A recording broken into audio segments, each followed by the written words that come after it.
ॐ अस्य श्रीमहामृत्युञ्जयस्तोत्रमन्त्रस्य श्रीमार्कण्डेयऋषिः अनुष्टुप्छन्दः श्रीमृत्युञ्जयो देवता गौरीशक्तिः मम सर्वारिष्ट समस्तमृत्युशान्त्यर्थं सकलैश्वर्यप्राप्त्यर्थं जपे विनियोगाः। अथ ध्यानम्। चन्द्रार्काग्निविलोचनं स्मितमुखं पद्मद्वयान्तःस्थितं मुद्रापाशमृगाक्षसत्रविलस पाणिं हिमांशुं प्रभुं कोटिन्दुप्रहरत्सुधाप्लुततनुं हारादिभूषोज्ज्वलं कान्तं विश्वविमोहनं पशुपतिं मृत्युञ्जयं भावयेत्। ॐ रुद्रं पशुपतिं स्थाणुं नीलकण्ठमुमापतिं नमामि शिरसा देवं किं नो मृत्युः करिष्यति। नीलकण्ठं कालमूर्तिं कालज्ञं कालनाशनं नमामि शिरसा देवं किं नो मृत्युः करिष्यति। नीलकण्ठं विरूपाक्षं निर्मलं निलयप्रदं नमामि शिरसा देवं किं नो मृत्युः करिष्यति। वामदेवं महादेवं लोकनाथं जगद्गुरुं नमामि शिरसा देवं किं नो मृत्युः करिष्यति।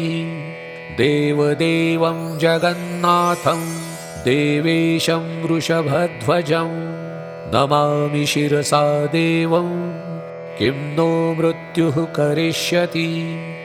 गंगाधरं महादेवं सर्पाभरणभूषितं नमामि शिरसा देवं किं नो मृत्युः करिष्यति। त्र्यक्षं चतुर्भुजं शान्तं जटामुकुटधारणं नमामि शिरसा देवं किं नो मृत्युः करिष्यति। भस्मोद्धूलितसर्वाङ्गं नागाभरणभूषितं नमामि शिरसा देवं किं नो मृत्युः करिष्यति। अनन्तमव्ययं शान्तम् अक्षमालाधरं हरं नमामि शिरसा देवं किं नो मृत्युः करिष्यति। आनन्दं परमं नित्यं कैवल्यपददायिनं नमामि शिरसा देवं किं नो मृत्युः करिष्यति। अर्धनारीश्वरं देवं पार्वती प्राणनायकं नमामि शिरसा देवं किं नो मृत्युः करिष्यति। प्रलयस्थितिकर्तारम् आदिकर्तारमीश्वरं नमामि शिरसा देवं किं नो मृत्युः करिष्यति। व्योमकेशं विरूपाक्षं चन्द्रार्धकृतशेखरं नमामि शिरसा देवं किं नो मृत्युः करिष्यति। गंगाधरं शशिधरं शङ्करं शूलपाणिनं नमामि शिरसा देवं किं नो मृत्युः करिष्यति। अनाथं परमानन्दं कैवल्यपददायिनं नमामि शिरसा देवं किं नो मृत्युः करिष्यति। स्वर्गापवर्गदातारं सृष्टिस्थित्यान्तकारिणं नमामि शिरसा देवं किं नो मृत्युः करिष्यति। कल्पायुर्देहि मे पुण्यं यावदायुररोगतां नमामि शिरसा देवं किं नो मृत्युः करिष्यति। शिवेशानां महादेवं वामदेवं सदाशिवं नमामि शिरसा देवं किं नो मृत्युः करिष्यति। उत्पत्तिस्थितिसंहार कर्तारमीश्वरं गुरुं नमामि शिरसा देवं किं नो मृत्युः करिष्यति।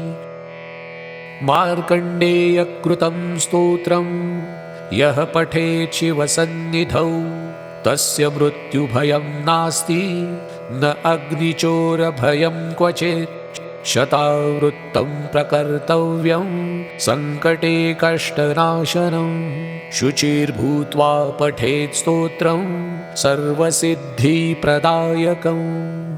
मृत्युञ्जय महादेव त्राहि मां शरणागतं जन्म मृत्युजरारोगैः पीडितं कर्मबन्धनैः तावकस्त्वद्गतप्राणस्त्वच्चितोऽहं सदा मृड इति विज्ञाप्य देवेशं त्र्यम्बकाख्यममं जपेत।